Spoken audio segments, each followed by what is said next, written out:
how the lack of openness creates a destructive cycle. I'll tell you another story. The way I learn these things is from mistakes. And I was called to counsel a group or coach a group. I attended the first meeting to observe the leader having a division meeting, and it was awful. People were sitting there with their arms crossed, and they wouldn't even look at the leader, and it was frigid. You could literally feel the cold in that room. And so I spent a fair amount of time meeting with people one-on-one, trying to diagnose what the problem was.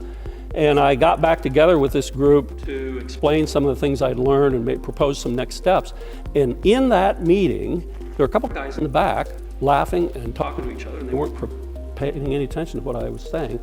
And I lost my temper, and I dressed those guys down in front of everybody, and the room got really silent. And I kept on with my presentation, and I got about 2 minutes into this, and I realized what I'd done. And I stopped and I said, how does this feel, the way I treated those guys?